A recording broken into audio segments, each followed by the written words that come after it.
Good evening. Good evening to all of you. जल्दी जल्दी आ जाइए तो आज का सेशन स्टार्ट करते हैं।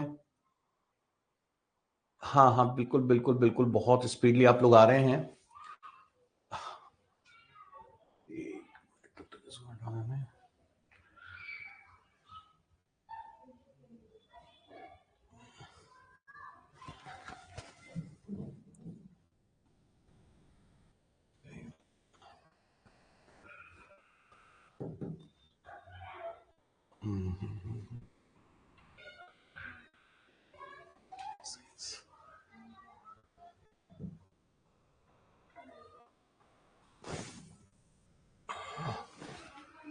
हाँ, good evening doctor Preeti ji, doctor Rahul ji, yes Kishan Kumar ji, Radhe Radhe, Megha जी, गुड इवनिंग। गुड इवनिंग आप सभी को। हाँ हाँ, फटाफट आ जाइए तो स्टार्ट करते हैं सेशन फिर आगे का। हाँ हाँ, good evening Faizan ji.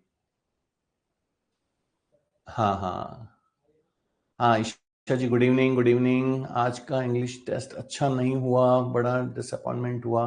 Megha ji, it is a part of life. हम हमेशा सोचे पॉजिटिव हो, नहीं हो सकता ना, बट हाँ, हमें अपने बेस पे काम करना है ना, बेस हमेशा स्ट्रांग रखिए। गुड इवनिंग डॉक्टर शहनाज जी, Neha ji good evening, Rajesh ji good evening. हाँ हाँ, आ जाइए सभी जल्दी से। 38% ओनली, कोई इशू नहीं है। हाँ हाँ हाँ हाँ सर, हमें इंग्लिश में इसका मैटर कहाँ मिलेगा? इंग्लिश में आप लोग, मैंने आपको कल भी बताया था, एनसीईआरटी की जो बुक्स होती है, एनसीईआरटी की बुक आप ले सकते हैं। 10th की एनसीईआरटी बुक ले लीजिए इंग्लिश मीडियम की। वो हार्डली आपको कुछ आई गेस 70-80 रुपीज या 100 रुपीज के करीब आएगी। उसमें पूरे चैप्टर्स मिल जाएंगे आपको। ठीक है। हाँ हाँ हाँ, वोकेबलरी के रूल्स नहीं बताया सर आपने। हाँ मनोज जी, एक्चुअली है क्या कि आप लोगों के जिस हिसाब से क्वेश्चन है उस हिसाब से टाइम सेलेक्ट हुआ है। तो थोड़ा सा जो टाइम है उसमें हम लोग कोशिश करते हैं, देखिए जितना टाइम होता है उसमें बेस्ट टू बेस्ट क्या प्रोवाइड करा सके। हाँ हाँ हाँ हाँ, बिल्कुल इंग्लिश का भी रिवीजन होगा। एक बार साइंस का बेसिक्स हम लोग कर लेते हैं, ठीक है। तो देखिए कल हमने साइंस में जहां पे छोड़ा था वहीं से स्टार्ट करते हैं। हाँ पायल जी, इसमें थोड़ा सा पार्ट रह गया था कल हमारा, ऑक्सीकरण और अपचयन, ऑक्सीडेशन रिडक्शन वाला जो पार्ट था वो हमारा रह गया था। तो एक बार हम इसको थोड़ा सा पहले कर लेते हैं।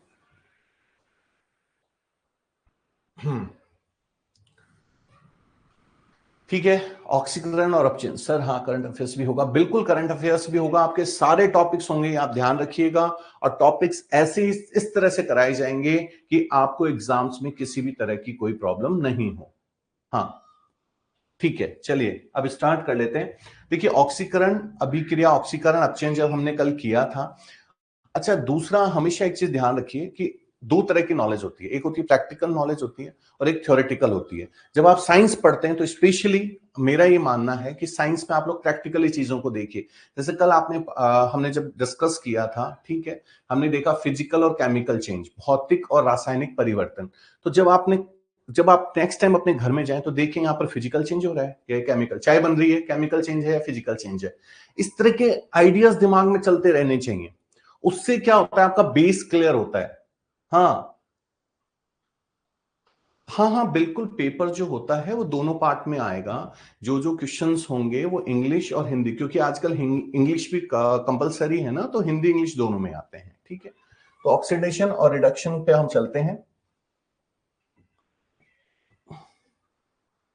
देखिए ऑक्सीडेशन जो है, कल हमने जब ऑक्सीकरण किया था और अपचयन, हमने ऑक्सीकरण में देखिए, अब जैसे ऑक्सी, कल भी मैंने बात किया, ऑक्सीडेशन इसका इंग्लिश वर्ड है ऑक्सीडेशन, ठीक है, और इसका है रिडक्शन।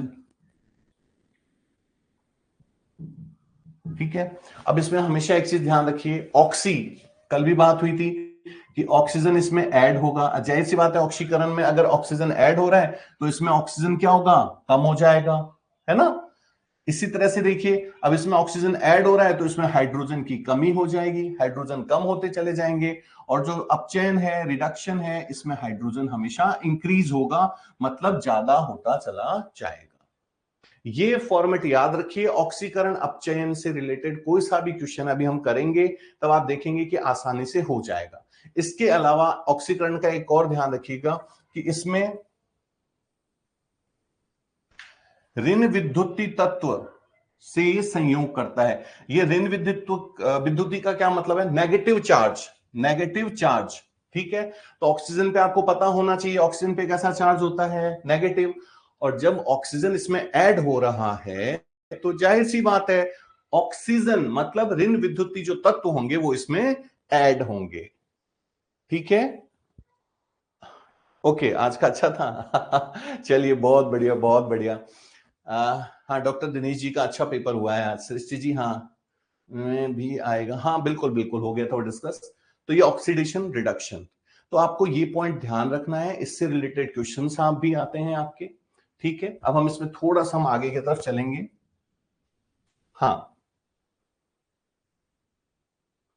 अब देखिए जैसे इसके कुछ उदाहरण हैं, एग्जाम्पल्स ऐसे हैं। आपने कटा हुआ सेब देखा होगा, हम थोड़े टाइम के लिए छोड़ देते हैं तो भूरे कलर का चेंज हो जाता है। वो क्यों हुआ? क्योंकि उसका ऑक्सीकरण हो गया। ठीक है, खाने की चीजें जो खराब हो जाती हैं, ऑयली फूड जो होते हैं वो खराब हो जाते हैं, तो उसका कारण भी क्या है? ऑक्सीकरण है। ये हमेशा ध्यान रखिएगा। इसके अलावा ये बहुत बार पूछा जाता है क्वेश्चन, चिप्स बनाने वाले सामान्यतः जो चिप्स की थैली होती है उसमें कौन सा गैस भरते हैं? तो नाइट्रोजन गैस भरते हैं।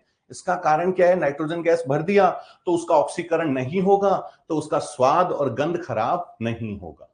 ठीक है, हमेशा ध्यान रखिए नाइट्रोजन गैस भरी जाती है। अपचयन अभिक्रिया देखिए, वही बताया, इसमें हाइड्रोजन ऐड होता चला जाएगा। हाँ, नाइट्रोजन गैस, बिल्कुल। इसमें अपचयन जो अभिक्रिया है जिसको रिडक्शन भी बोला, बार बार वही चीज रिप्लाई नहीं जो आपको ऊपर कराया था। और हमेशा एक चीज ध्यान रखिए, कॉपी पेन लेके जरूर बैठिए। अब आपके आपके ऊपर है, या तो ये पूरा पढ़ते रहिए, या जो मैंने समझा दिया एक बार उसको एक बार नोट कर लीजिए कि ऑक्सीजन और ऑक्सीकरण और अपचयन सर ने क्या बताया था। अगला देखिए, ये है रेडॉक्स रिएक्शन। अगर ऑक्सीकरण और अपचयन साथ में होता है, मतलब ऑक्सीडेशन और रिडक्शन अगर एक ही अभिक्रिया में हो रहा है, तो उसको हम क्या कहेंगे? रेडॉक्स बोलेंगे इंग्लिश में, और हिंदी में बोलेंगे अपोपचय अभिक्रिया बोलेंगे। हाँ हाँ ललिता जी, ये जनरल साइंस के टॉपिक हैं, और जनरल साइंस जो है आपकी जो जो स्ट्रीम्स हैं सब में अलग अलग नंबरों के हैं, लेकिन सभी में जनरल साइंस आता है। ठीक है, तो जनरल साइंस चल रही है अभी, है ना? जनरल साइंस में आपके टॉपिक्स चल रहा है। कल जो हमने चैप्टर फर्स्ट पढ़ा था उसका एक टॉपिक रह गया था, केमिकल और जो फिजिकल चेंज था, वही उसी के कुछ पार्ट्स हम कर रहे हैं। ठीक है, रेडॉक्स रिएक्शन देखिए, अगर ऑक्सीकरण और क्या अपचयन अगर साथ साथ में दोनों अभिक्रियाएं चलती हैं तो उन्हीं को हम रेडॉक्स रिएक्शन भी कहते हैं। अब इसमें होता क्या है देखिए, वहां आपको करना क्या है, क्वेश्चन किस तरह से आएगा। मेरे हिसाब से इस बार के जो एग्जाम्स हो रहे हैं, इस एक साल में जो भी एग्जाम हो रहे हैं, मैं आपको बता दूं इससे रिलेटेड क्वेश्चंस बहुत पूछे जा रहे हैं, रेडॉक्स रिएक्शन से। वो कैसे, देखिए आपको करना क्या है। हाँ हाँ डॉक्टर अभिषेक, वो एक, हाँ देखिए इसका जो है लगभग 10 क्वेश्चंस के आसपास का रहता है जनरल साइंस का आपका, है ना? 8 से 10 क्वेश्चन के आसपास आपका रहता है मोनिका जी। हाँ, अब देखिए आपको करेंगे क्या, जैसे इसको हाइड कर दिया, ठीक है, वहां दे देंगे जिंक, ये इक्वेशन दे दी, मान लीजिए Zn है, कॉपर सल्फेट है, ZnSO4 और कॉपर, ठीक है, जिंक सल्फेट प्लस कॉपर बन गया। वहां पर इस तरह से इसको हाइड कर दिया, छुपा दिया इसको। अब पूछ लेंगे जिंक जिंक सल्फेट में चेंज हो रहा है तो जिंक का क्या हो रहा है? तो देखिए यहां पर इसके पास ऑक्सीजन था क्या? नहीं था ना। और देखिए जब ये बदला, ये जिंक से किस में चेंज हो गया? जिंक सल्फेट में, तो इसके पास ऑक्सीजन आ गया ना, ऑक्सीजन जुड़ गया इससे, तो क्या हो गया इसका? ऑक्सीकरण। ऑक्सी, ऑक्सी से ऑक्सीजन, इसमें ऑक्सीजन ऐड हो गया तो ऑक्सीकरण हो गया, ऑक्सीजन ऐड हो गया ना। अब बताइए इसका अपचयन क्यों बोला? कॉपर सल्फेट का कॉपर में हुआ तो इसको अपचयन क्यों बोला, रिडक्शन क्यों बोला इसको? फटाफट बताइए। कॉपर सल्फेट का कॉपर में हुआ तो इसको अपचयन या रिडक्शन क्यों बोला है हमने? हाँ हाँ, फटाफट बताइए क्यों, क्या रीजन रहा इसका? हाँ, O2 हट गया, O2 की कमी हो गई, ऑक्सीजन की कमी हो गई है, देखिए ऑक्सीजन निकल गया। तो जब भी ऑक्सीजन जुड़ गया तो ऑक्सीकरण हो गया, ऑक्सीजन हट गया, खत्म हो गया, कम हो गया तो आपका अपचयन हो गया। और जब ये दोनों एक साथ हो गए तो उसी को आपने रेडॉक्स या अपचय अभिक्रिया कह दिया। ठीक है, अगले पे चलते हैं। हाँ, अब देखिए जैसे ये भी एक एग्जांपल है, कॉपर सल्फेट है, देखिए वापस से कॉपर में गया, फिर ऑक्सीजन क्या हुआ इसका, खत्म हो गया, उसी को वापस से समझा दिया। ठीक है, तो इलेक्ट्रॉन के आधार पर भी आप समझ सकते हैं कि अगर इलेक्ट्रॉन त्यागता है कोई भी तो उसका हम क्या कहते हैं, ऑक्सीकरण हो रहा है, ऑक्सीकरण होता है ना, और अपचायक कहलाता है। हाँ रेणुका जी, O2 रिड्यूस होगा तो रिडक्शन होगा। ठीक है, हाँ एक बार इसको भी देख लीजिए,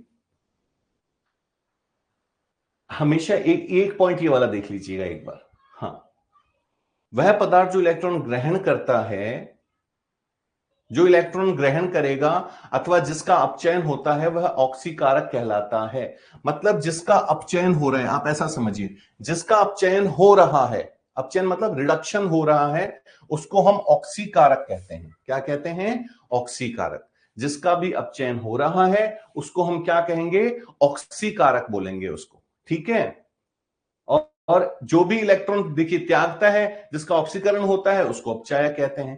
कहने का मतलब है जिसका अपचयन होगा मतलब रिडक्शन होगा उसको हम क्या बोलेंगे, ऑक्सीकारक।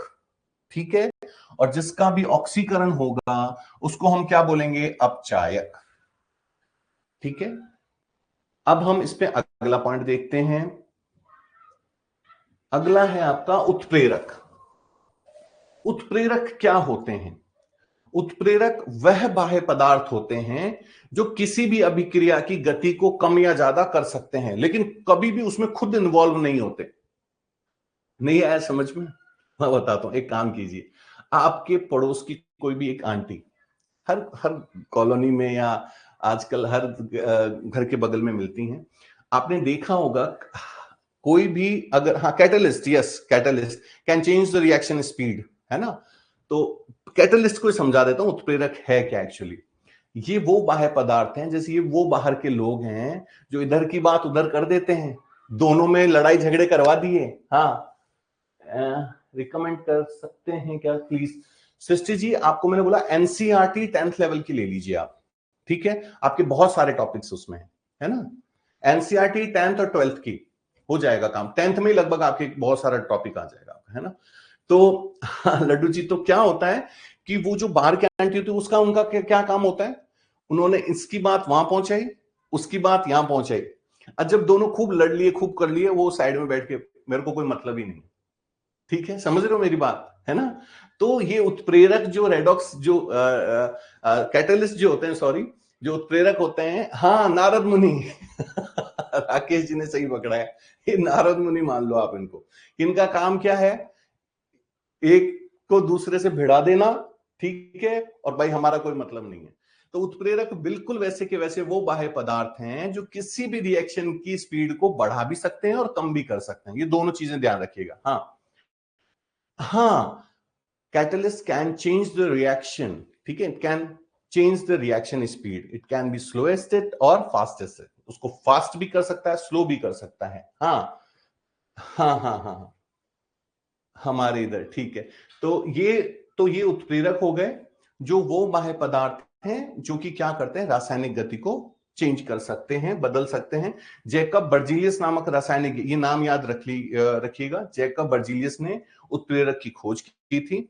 ठीक है, अब हम इसके प्रकार देखते हैं। देखिए इसके नाम में ही आंसर है, जैसे धनात्मक, धनात्मक का मतलब पॉजिटिव, ठीक है, जो कि किसी भी अभिक्रिया की गति को बढ़ा दे, ठीक है, तो उसको हम बोलेंगे धनात्मक। जैसे KClO3 है, MnO2 क्या कर रहा है, KCl प्लस 3O2 बना रहा है, तो यहाँ पे MnO2 और FeMO फेरिक मौलिक जो है, ये दोनों क्या करते हैं, ये इनकी अभिक्रिया की गति को बढ़ा देते हैं। जो अभिक्रिया की गति को बढ़ा दे वो धनात्मक उत्प्रेरक, जो अभिक्रिया की गति को कम कर दे वो क्या हो जाते हैं, ऋणात्मक उत्प्रेरक। ठीक है, उसके अलावा स्वतः उत्प्रेरक, जो किसी रासायनिक अभिक्रिया में बना उत्पाद ही, अगर मान लीजिए उसमें बना हुआ कोई प्रोडक्ट है, उस रिएक्शन में बना हुआ कोई प्रोडक्ट है और वो प्रोडक्ट ही उसका कैटलिस्ट का काम कर रहा है या उत्प्रेरक का काम कर रहा है, स्वतः उत्प्रेरक बोलते हैं उसको। ठीक है, इसके अलावा जैव उत्प्रेरक वे पदार्थ जो रासायनिक अभिक्रिया की गति को बढ़ाते हैं, जैव उत्प्रेरक। लेकिन इसके लिए होना क्या चाहिए? जैव रासायनिक अभिक्रियाओं की गति। जैव रासायनिक अभिक्रियाएं कौन सी हो गई आपकी? वो सभी अभिक्रियाएं जो कि आपके बायोटिक से रिलेटेड होते हैं। जैसे देखो, बायोटिक में जितने भी लिविंग थिंग्स हैं उनसे रिलेटेड आ गया, जैसे स्टार्च का माल्टोज में, ठीक है, माल्टोज का ग्लूकोज में, ग्लूकोज का अल्कोहल में। तो ये जैव उत्प्रेरक जितने भी होते हैं, हाँ बायोकेमिकल्स बोल सकते हैं आप इसको। तो ये बायोकेमिकल्स होते हैं जो कि क्या काम करते हैं, जितने भी आपके बायो से बायोजेनेटिक्स, या बायोजेनेटिक्स में तो जेनेटिक्स की बातें हो गई, मतलब बायोमोलिक्यूल्स आप बोल सकते हैं। बायोमोलिक्यूल्स को की जो रिएक्शन है उसकी स्पीड को कम या ज्यादा कर सकते हैं, उसको जैव उत्प्रेरक हम बोलेंगे। ठीक है, तो ये अच्छा, एक उत्प्रेरक विष भी देख लीजिए। विष का नाम ही पता चलता है जो कि क्या करेगा, जैसे ऋणात्मक गति को कम करता था, ये लगभग गति को खत्म कर देता है, तो उसको बोलते हैं उत्प्रेरक विष। वे पदार्थ जिनकी उपस्थिति से उत्प्रेरक की क्रियाशीलता में कमी आ जाती है, मतलब बहुत ही ज्यादा कम हो जाएंगे। इसमें एग्जाम्पल बस याद रखिएगा, प्लेटिनम। ठीक है, प्लेटिनम जो होता है, ये प्लेटिनम जो है ये उत्प्रेरक विष के अंदर आता है। ठीक है, ये हमारा फर्स्ट चैप्टर पूरा क्लियर हुआ है। अब हम देखेंगे कुछ क्वेश्चंस, जिससे आप लोगों को भी क्लियर होगा कि ठीक है हमें क्वेश्चंस आ रहे हैं या नहीं आ रहे हैं। ठीक है, एक बार हम लोग अब क्वेश्चंस पे चलते हैं।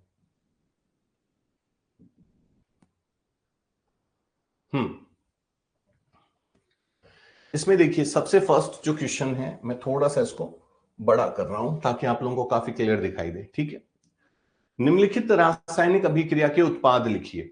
ठीक है, अब इसमें ये एक्चुअली केमिस्ट्री से रिलेटेड जो क्वेश्चंस होते हैं, इसको आप लोगों को देख के, हाँ, इनको आपको देख के कैसे पहचानना है वो मैं आपको बताऊंगा। देखिए कैसे।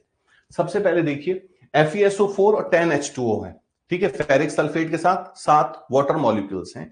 ऊष्मा की उपस्थिति में ये एक तो M प्रोडक्ट बना रहा है और यहां पर 3 प्रोडक्ट बना रहा है। ठीक है, तो आप जब इस चीज को देखेंगे तो सबसे पहली चीज तो ये कि इसमें देखिए फेरस सल्फेट और वाटर मॉलिक्यूल्स है ना। तो इसमें, हाँ, ऊष्मा शोषी का नेम क्या था? हाँ, ऊष्मा शोषी और ऊष्मा शेपी। ठीक है, तो ऊष्मा शोषी का मतलब जिसने एब्जॉर्ब किया, तो वो एंडोथर्मिक, एंडोथर्मिक। ठीक है, अब देखिए इसमें, अब हमारे पास ये ऑप्शंस आए हैं सारे। ए है इसके अंदर ऑप्शन, उसमें ए में क्या दिया है? FeSO4। ठीक है, FeSO4 है ऊष्मा के बाद, और उसके बाद 3 प्रोडक्ट बन रहे हैं, FeO, SO2 और SO3। तो देखिए, हाँ हाँ, एंडोथर्मिक, यस राकेश जी, बिल्कुल सही है। अब इसमें देखिए ये FeSO4 तो ठीक है, लेकिन FeSO4 से वापस FeO कैसे बन सकता है ना, इसकी पॉसिबिलिटी बहुत ही कम के बराबर होती है। तो इसमें नेक्स्ट देखिए Fe2SO4 और 3 फेरिक सल्फेट। आपको इसमें मैं एक चीज बता देता हूं कि ऐसे क्वेश्चंस में आपको क्या करना है, जो मेन चीज ध्यान रखनी है वो ये रखना है कि FeSO4, इसमें थोड़ा सा आपको पावर का भी काम पड़ेगा। जो पावर जो इसके ऊपर लगी रहती है उससे आपको काफी क्लियर हो जाएंगी ये चीजें। इसमें FeSO4.7H2O, 7 वाटर मॉलिक्यूल्स हैं। और सल्फेट जो होता है वो जो टूटता है तो उसके 2 मेन मॉलिक्यूल्स होते हैं, हमेशा ध्यान रखिएगा, SO2 और SO3। सल्फेट और सल्फाइड, सल्फेट और सल्फाइड। तो आपके पास 2 ऑप्शंस हैं। देखिए, एक तो ये FeO वाला है और एक Fe2O3 वाला है। तो वहां पर एग्जाम में इनमें से कौन सा आंसर सही होगा, इसके लिए आपको क्या देखना है कि ज्यादा पॉसिबिलिटीज किसकी बनने की है। तो बताइए कौन सा ज्यादा बनने की पॉसिबिलिटीज है, FeO या Fe2O3? क्योंकि ये दोनों तो इन दोनों में सेम है, सल्फाइड और सल्फेट तो दोनों ही SO4 टूटेंगे तो बनेंगे। हाँ, फटाफट कोशिश कीजिए। हाँ सर, समझ नहीं आया। रेणुका जी, अच्छा ठीक है। और हितेश जी सी, ठीक है। डॉक्टर प्रियंका जी सी, ठीक है। और आनंदी जी सी।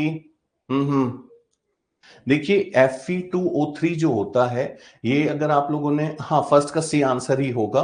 हाँ हाँ हाँ, फेरिक ऑक्साइड सी। एक्चुअली हाँ डॉक्टर दिनेश जी, मैं बताता हूं आपको क्या करना है। नहीं समझ में आया, मैं एक बार इसको रफ करके फिर समझाता हूं। देखिए, इसको इस तरह से आप समझिए। अब पहले तो ये देखिए, क्लियर दिख रहा है आपको?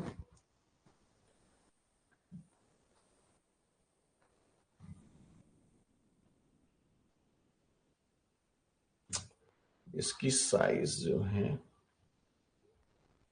लगभग इतने पे ये इस तरह के क्वेश्चन में आप देखिए, आपके पास क्या है, FeSO4, ठीक है, फेरस सल्फेट।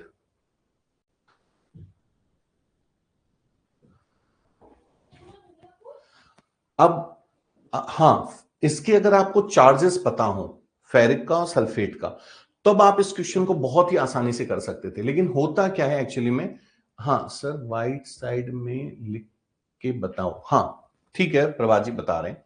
इसमें क्या होता है, अगर आपके पास, अगर आपको केमिकल की नॉलेज है तब तो बहुत इजी हो जाता है, ठीक है, कि आपने सीधे चार्जेस लिए, चार्जेस को क्रॉस मल्टीप्लाई किया और वो आपने लिख दिया, ठीक है।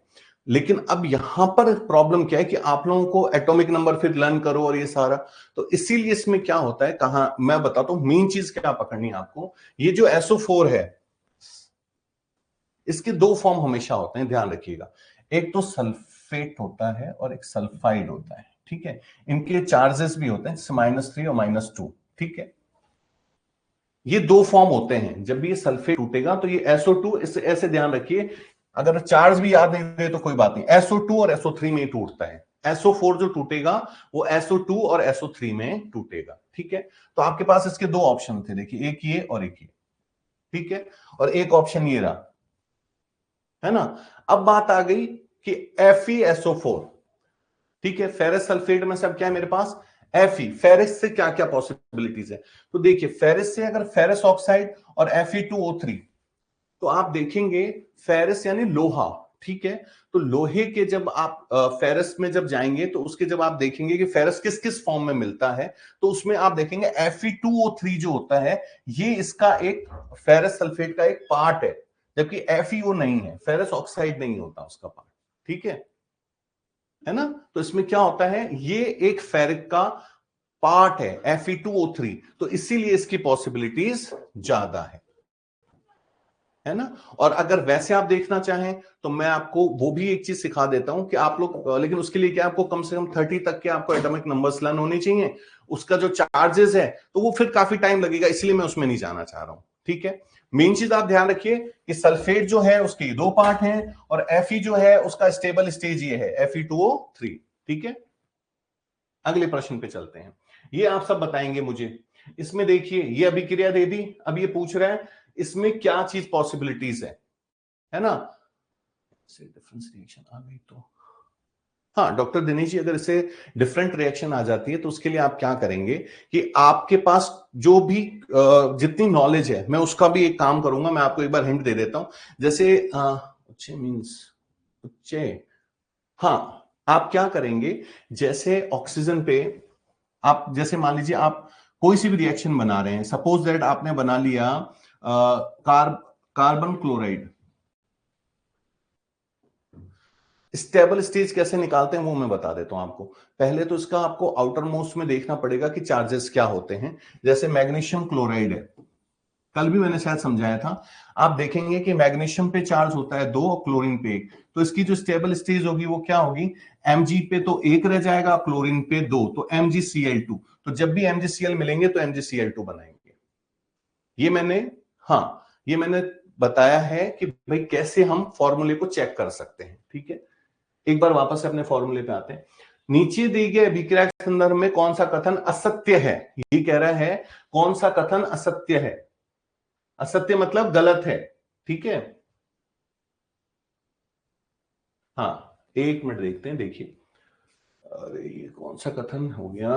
हाँ, पहला दे रखा है कि सीसा अपचयित हो रहा है, शीशा अपचयित हो रहा है। देखिए, ये पीबीओ किस में चेंज हो रहा है, पीबी में, ऑक्सीजन कम हो रहा है ना इसमें, है ना। तो इसका कम हो रहा है तो उसका क्या हो गया, अपचयन। अपचयन को ही हमने क्या बोला था, रिडक्शन, है ना, REDUCTION, रिडक्शन। अगला कह रहा है तो सीसा अपचयित हो रहा है, क्या ये अपचयित हो रहा है, क्या इसका अपचयन हो रहा है, ऐसे समझिए, क्या इसका अपचयन हो रहा है, ऑक्सीजन कम हो रहा है, ये सही है या गलत है ना। पहला तो ये, हाँ हाँ, रिड्यूस हो रहा है। अगला देखिए, कार्बन डाइऑक्साइड उपचयित हो रहा है, कार्बन देखिए, कार्बन किस में जा रहा है, कार्बन डाइऑक्साइड में, तो ऑक्सीजन इसमें बढ़ गया ना, यहां पे ऑक्सीजन नहीं है, तो इसका क्या हो रहा है, ऑक्सीकरण। ऑक्सी का मतलब ऑक्सीडेशन। तो कार्बन क्या हो रहा है, उपचयित हो रहा है।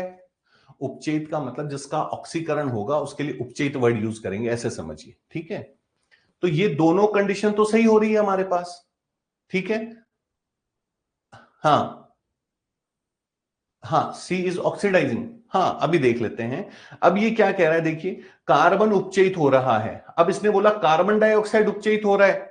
अब यहां पर ये क्या कह रहा है, कार्बन उपचयित हो रहा है। तो इसको आप एक चीज कैसे क्लियर करेंगे, जब हमने, हाँ, अपचय, डॉक्टर प्रियंका, O2 से, हाँ, O+2। तो अब हम क्या करेंगे, हमारे पास देखिए ऑप्शंस क्या क्या थे। पहले तो एक तो अगर आप इसी में जाएंगे तो देखिए आगे कैसे नहीं देखना पड़ेगा। इसने बोला था कौन सा असत्य है, कौन सा कथन असत्य है।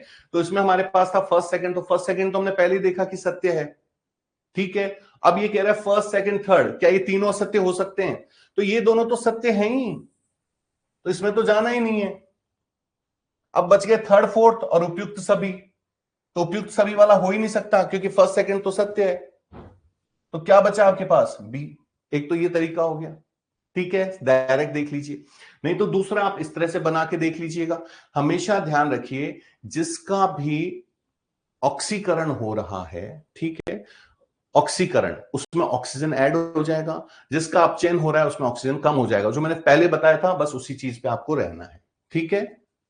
अगला देखिए, लोहे में जंग लगने के दौरान लोहे पर भूरे नीले चूर्ण का आस्तरण होता है, काला होता है, हरा होता है, लाल भूरे का।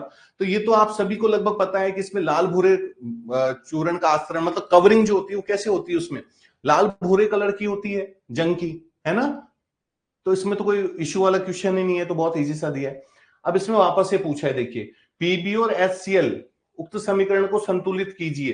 तो हमने संतुलन करना देखा था, संतुलित करने के लिए, ठीक है, एक बार आप लोगों को करवाता हूं मैं इसका संतुलन का, एक बार देख लेते हैं। देखिए, इसको थोड़ा सा बड़ा करते हैं, अगर हो जाए तो। हो गया, इस बार हो गया, हो गया, हो गया।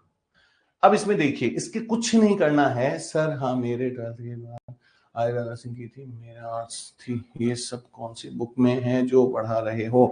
केशव कुमार जी, आप एक काम कीजिएगा, एनसीईआरटी की 10th की बुक ले लीजिएगा, ठीक है, साइंस की, विज्ञान विषय की ले लीजिएगा, उसमें सारे चैप्टर मिल जाएंगे आपको, ठीक है। 10th का ही बेस है, इसमें कोई ज्यादा नहीं कुछ पूछा उसने, है ना। हाँ हाँ, अब एक बार इसमें देख लेते हैं। देखिए, पीबीओ और HCl, PbCl2 और H2 उक्त समीकरण के संतुलन हेतु HCl के मोल्स, मतलब इसमें HCl कितने होंगे, HCl कितने रखने हैं हमें, ठीक है। तो HCl हम करके देख लेते हैं। देखिए अभी कितने मोल्स आ रहे हैं HCl के, कल मैंने आपको सिखाया था। देखिए यहां पे Pb है, फिर O है, तो उसको आपको ऐसे लिखना पड़ेगा। एक बार एक काम कीजिए, यहां पर हमने ले लिया क्या क्या है, Pb, फिर एक क्या है ऑक्सीजन, फिर क्या है हाइड्रोजन, और फिर क्या है क्लोरीन। जो चीजें यहां पर है वही यहां पर भी लिखनी है। Pb, भाई जो रिएक्टेंट है, मतलब जो रिएक्शन में आया है वही तो उत्पाद बनाएगा। Pb, ऑक्सीजन, हाइड्रोजन और क्लोरीन। अब देखिए यहां पर Pb कितना है, एक, ऑक्सीजन कितने हैं, ये भी एक है, हाइड्रोजन भी एक, क्लोरीन भी एक, सब एक एक है। अब यहां पर देखिए Pb कितना है, एक, क्लोरीन कितना है, देखिए नीचे लिखा हुआ है, दो, हाइड्रोजन कितने हैं, दो, ऑक्सीजन कितना है, एक, यही है। अब देखिए आंसर आपके सामने ही, देखिए हाइड्रोजन और क्लोरीन यहां पर कितने हो गए, दो दो है ना, और यहां पर एक एक ही है। तो इसको दो करने के लिए मुझे क्या करना पड़ेगा, मैं जब भी संख्या लिखूंगा तो कहां लिखूंगा, उसके आगे की तरफ लगा दिया दो। तो ये दोनों देखिए कितने हो गए, ये भी दो और ये भी दो, भाई ये दो दो थे ना, तो इसको दो करने के लिए यहां दो लगा दिया, तो इसमें मॉलिक्यूल्स की संख्या कितनी हो गई, दो, ठीक है। हाँ, अगले प्रश्न पे चलते हैं। जब विद्युत प्रवाहित करने से, जब विद्युत प्रवाहित करने से नए पदार्थ में, एक पदार्थ जो है वो नए पदार्थ में अपघटित हो जाता है, तो इसमें कौन सी रासायनिक अभिक्रिया होती है। तो कल हमने पढ़ा था कि अगर विद्युत धारा प्रवाह, अपघटन पढ़ा था ना, अपघटन क्या पढ़ा था याद है? संयोजन का उल्टा भाई, संयोजन का था, याद कीजिए। अपघटन टूटना, एक जो था दो या दो से ज्यादा में, हां, जब टूटने के लिए हमने देखा था ताप, मैंने याद भी करवाया था, विद्युत या इलेक्ट्रिसिटी, और लास्ट में क्या था? सनशाइन। हाँ हाँ, तो कौन सा था उसमें? अगर हम इसमें क्या यूज कर रहे हैं, अपघटन के लिए क्या यूज किया है, देखिए विद्युत, विद्युत तो उसको क्या बोलेंगे? अपघटन तो होगा, लेकिन कौन सा अपघटन होगा? इलेक्ट्रोलाइटिक अपघटन, मतलब इलेक्ट्रिसिटी से होने वाला अपघटन। हाँ हाँ, और जब हमने सूर्य की रोशनी से देखा था तो वो कहां काम आता था मेघा जी? फोटोग्राफी में, है ना? हाँ, तो मतलब हमने देखा, हाँ, ये एक बार इंग्लिश में भी वो कह रहे हैं तो मैं इंग्लिश में भी एक बार ट्रांसलेट कर देता हूं।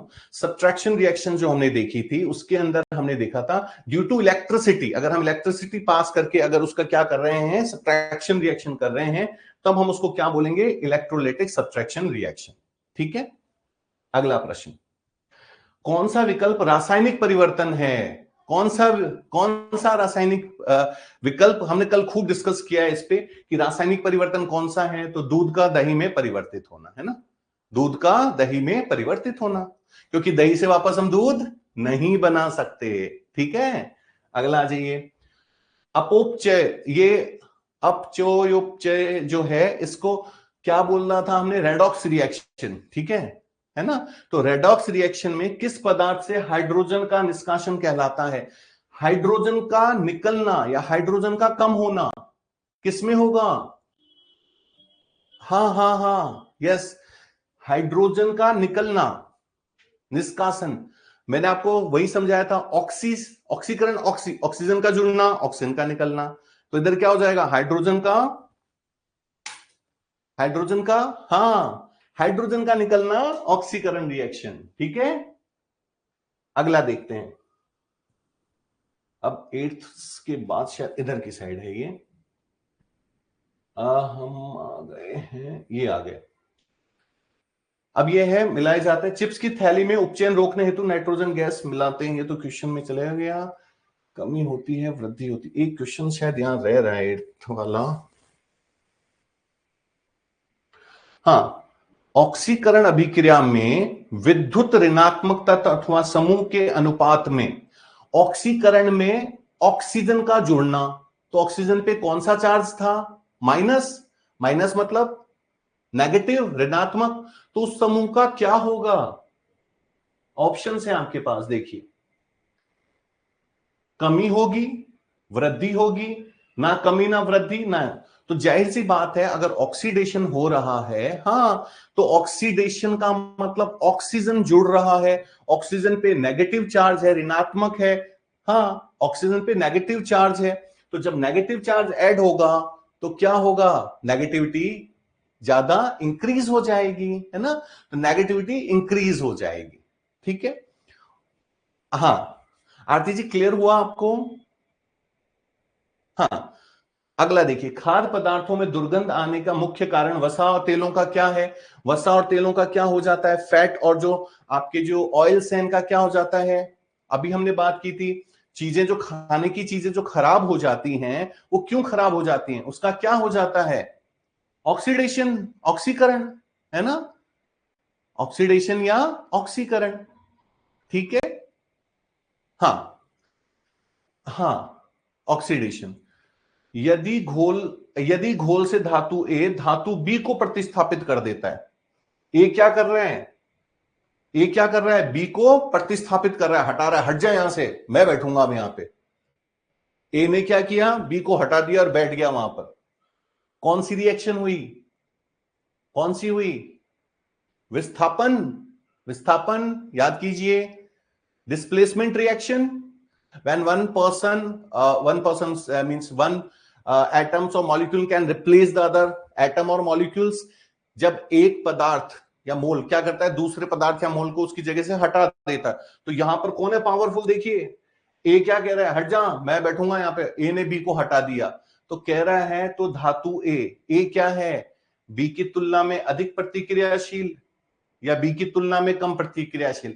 ये तो नाम से ही पता चल रहा है कि ए क्या है, ए अगर बी को हटा रहा है तो मींस ए बी की तुलना में क्या है, अधिक क्रियाशील है, मोर रिएक्टिव है। ए इज मोर रिएक्टिव एलिमेंट, तभी तो उसको हटा रहा है बी को। ठीक है, अगला देखिए, निम्नलिखित में से किसमें पुलों, लोहों के जंगले और धातुओं से बनी सभी वस्तुओं को नुकसान पहुंचाता है? तो ये तो बहुत इजी सा है, जंग लगने से आपने देखा होगा लोहे की जितनी भी चीजें होती हैं वो सब जंग लगने से खराब हो जाती हैं, ठीक है ना? तो जंग लगना है। हाँ बिल्कुल राकेश जी, बिल्कुल सही सही है आपका। अगला देखिए, किस अभिक्रिया में ऑक्सीकरण और अपचयन दोनों अभिक्रियाएं होती हैं? जब दोनों साथ में होती हैं तो उनको हम क्या कहते हैं? रेडॉक्स अभिक्रिया, है ना? जब ऑक्सीकरण और अपचयन, oxidation and reduction both take place in a single reaction, then it is known as a redox reaction। ठीक है, अगला देखिए, कौन सी एक अवक्षेपण अभिक्रिया है? देखिए ये अवक्षेपण वाली जो अभिक्रियाएं हैं इनको आपको थोड़ा सा याद रखना पड़ेगा। इसमें अवक्षेपण का मतलब, इसमें जब आप छानते हैं तो प्रेसिपिटेट बच जाता है उसके अंदर, ठीक है? तो इसके लिए हमेशा ध्यान रखिए कि जब जैसे ये sodium sulphate plus barium chloride, देखिए कार्बन डाइऑक्साइड तो गैसियस फॉर्म में है, ठीक है, ठीक है, ये कैल्शियम ऑक्साइड जो है ये भी लगभग गैसियस फॉर्म में ही जाता है।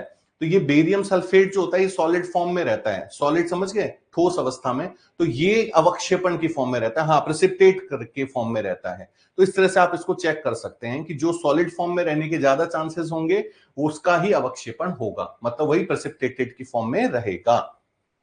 अगला देखिए, का एक उदाहरण है, ये किसका उदाहरण है? फेरिक, फटाफट बताइए किसका उदाहरण है? Ferric plus copper sulphate, ferrous sulphate plus copper. इसमें भी देखिए क्या हुआ है, इसमें फेरिक ने क्या किया, कॉपर को, फेरिक ने क्या कहा कॉपर को, हट जा मैं आ गया हूं, बहुत पावरफुल हूं, और इस फेरिक ने क्या किया, कॉपर को हटा दिया और खुद इसकी जगह आ गया। तो ये कौन सा हुआ, विस्थापन या द्विविस्थापन? हाँ हाँ, डिस्प्लेसमेंट या double displacement? Yes doctor Priyanka, displacement reaction, clear है। ये ज्यादा पावरफुल था, इसने हटा दिया, तो जब हटा देता है एक, सिर्फ एक, तो डिस्प्लेसमेंट। और अगर इसमें अगर ये 1 2 3 है, अगर 4 होते और 2 जने आपस में डिस्प्लेस करते तो हम क्या बोलते? डबल डिस्प्लेसमेंट रिएक्शन या द्विविस्थापन अभिक्रिया। ठीक है, ऑक्सीकरण वह प्रक्रिया है जिसमें तत्वों की संयोजकता, ऑक्सीकरण वह प्रक्रिया है जिसमें तत्वों की संयोजकता, हमेशा ध्यान रखिए जब भी ऑक्सीकरण होगा तो उसकी संयोजकता हमेशा क्या हो जाती है, बढ़ जाती है, ठीक है, इंक्रीज हो जाती है। तो आपने एक चीज नोट किया, इसमें ऑक्सीडेशन और रिडक्शन से संबंधित प्रश्न बहुत आते हैं, से रिलेटेड क्वेश्चंस बहुत आते हैं। वापस एक बार बोल रहा हूं, ध्यान से सुन लीजिएगा। विस्थापन को हम बोलेंगे रेणुका जी डिस्प्लेसमेंट रिएक्शन, ठीक है, हाँ डिस्प्लेसमेंट रिएक्शन। हाँ पिंकी जी, जैसे बढ़ जाता है संयोजकता तो उसको इंक्रीज बोलते हैं, ठीक है, बढ़ गया वो। तो ऑक्सीकरण में, ठीक है, जो उसकी कैपेसिटी है उसके एडिशंस करने की, ऐड करने की, वो इंक्रीज हो जाएगी, ठीक है। ऑक्सीडेशन रिडक्शन से रिलेटेड आप लोग एक चीज का ध्यान रख लीजिएगा, जो मैंने स्टार्टिंग में आपको बताया है, इससे रिलेटेड बहुत अच्छा क्वेश्चन पूछ रहे हैं, लगातार पूछ रहे हैं। हाँ हाँ प्रियंका जी, का मीनिंग क्या होता है, ठीक है, इसमें ऑक्सीडेट बोलेंगे इसको, ठीक है, ऑक्सीडेशन, ऑक्सीकरण हो गया, ऑक्सीडेट वर्ड है ना।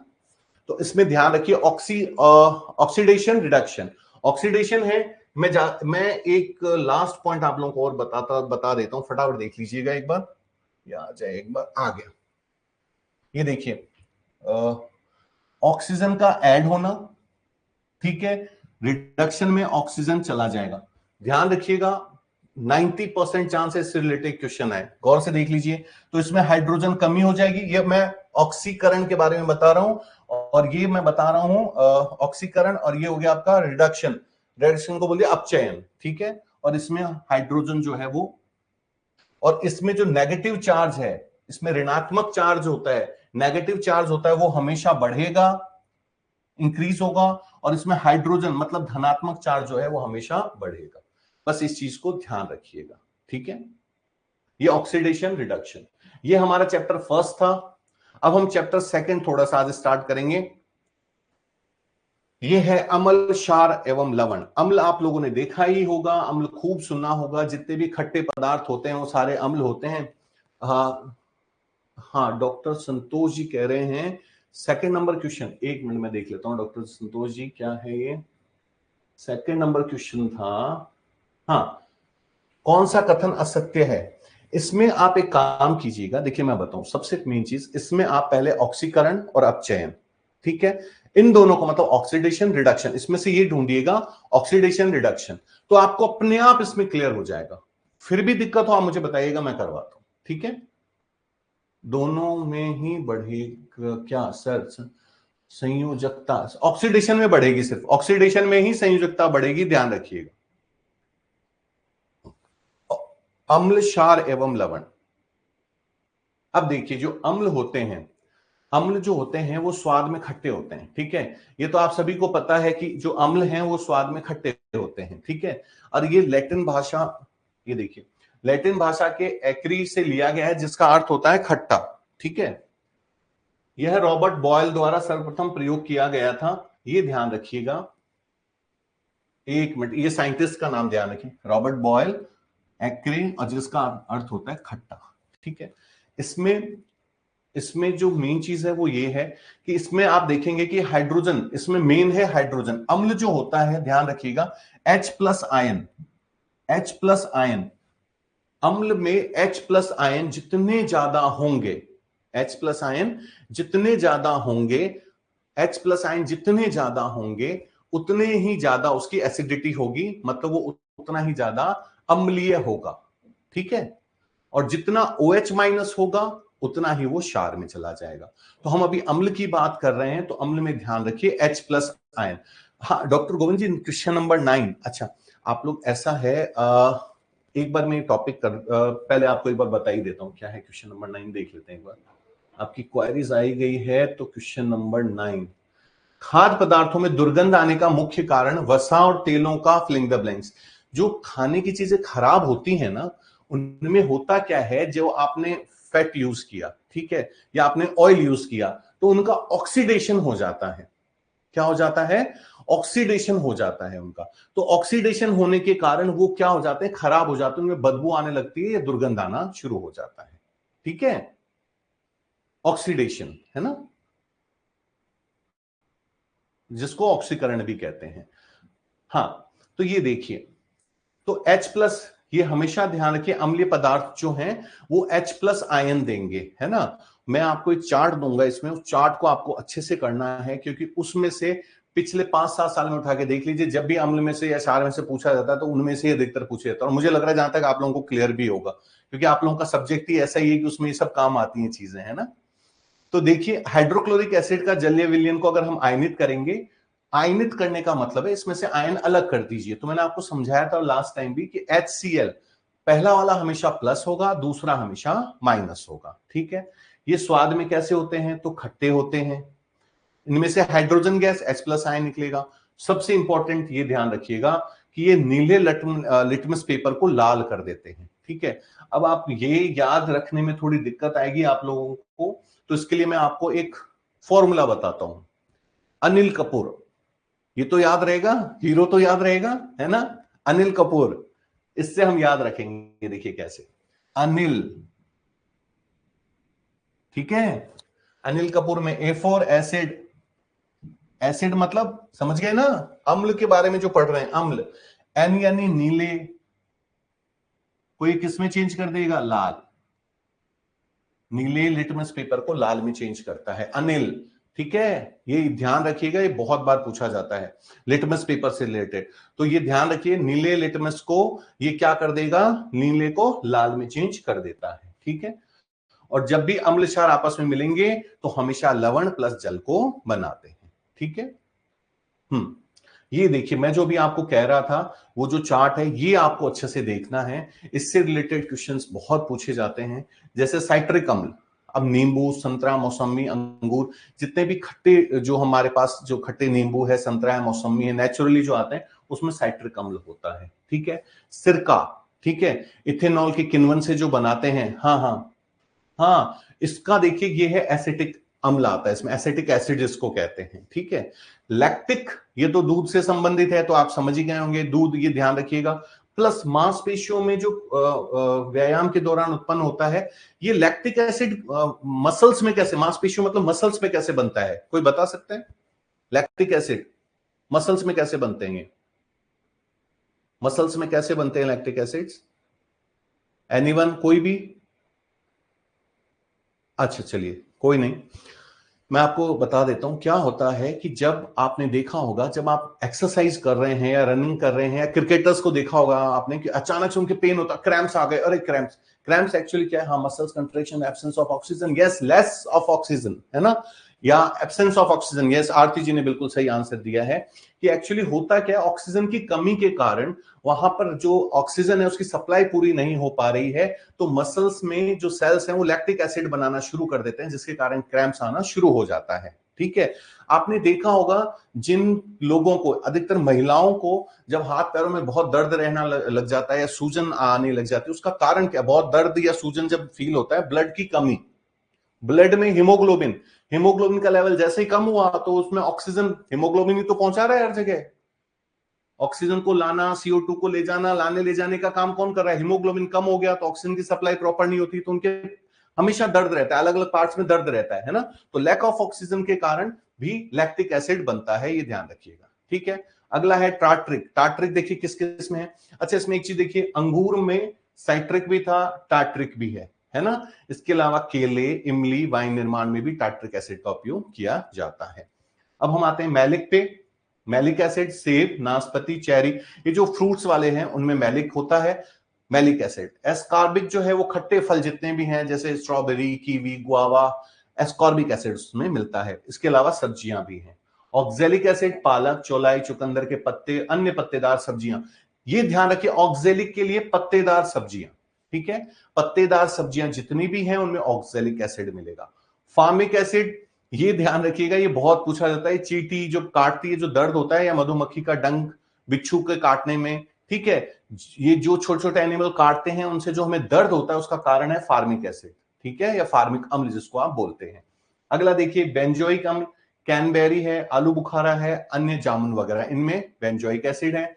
सैलिसिलिक अम्ल है, विलो की छाल है, ब्लैकबेरी और रास्पबेरी जैसे फल, इनमें हमें क्या मिलता है? सैलिसिलिक मिलता है। हाँ, यूरिक अम्ल है, शरीर में, ये पता ही आपको, प्यूरिन के चयापचय के दौरान उत्पन्न मांस और समुद्री भोजन, इन सब में भी मिलता है, समुद्री भोजन में बहुत ज्यादा होता है, ठीक है ना। नेक्स्ट, ब्यूट्रिक अम्ल मक्खन में, बृहदान्त्र में, फाइबर के किण्वन से उत्पन्न होता है। किण्वन मतलब फर्मेंटलाइजेशन जिसको बोलते हैं, फर्मेंटेशन प्रोसेस। पामिटिक अम्ल, पामिटिक देखिए नाम में आंसर है, पामिटिक, पाम, पाम के तेल, डेयरी उत्पाद, मांस और अन्य जितने भी वसा और तेल है, उन सभी में पामिटिक अम्ल मिलता है, ठीक है। तो आज हमने थोड़ा सा एसिड का पार्ट स्टार्ट किया था, अम्ल का, और उसको हमने आगे तक बढ़ाने की पूरी कोशिश की है ना। कल हम देखेंगे इसी को, एसिड बेस को, आगे क्या क्या इसमें से क्वेश्चंस आ सकते हैं, और आप लोगों को ये जितने भी ये PDF फाइल्स है, ये भी आपको प्रोवाइड करा दी जाएगी, तो आप लोग इसको देखिएगा। और हाँ, आप लोगों को क्वेश्चंस रहे, ऐसा मत सोचिएगा कि इंग्लिश की क्लास होगी तो नहीं होगी, या साइंस की, आप लोगों को एक बार नॉलेज देना है, इसके बाद वापस से रिपीट क्लासेस होंगे, ठीक है, जिसमें आप लोग क्वारीज लाएंगे, हम लोग आपको और पॉइंट टू पॉइंट क्वारीज को सॉल्व कराएंगे, तो और चीजें क्लियर होंगी, ठीक है। और ऐसा नहीं है कि मैंने फर्स्ट चैप्टर पढ़ा दिया तो उससे रिलेटेड, अगर आज आप लोग बैठिएगा, कोई प्रॉब्लम आती है तो मुझे फिर कल बताइएगा कि हाँ सर यहां प्रॉब्लम आ रही है, अपन फिर डिस्कस करेंगे, ठीक है। आप लोग खूब सारा अपना ध्यान रखिए, फिर कल मिलते हैं इसी टॉपिक के साथ, तब तक के लिए thank you so much, good night to all of you.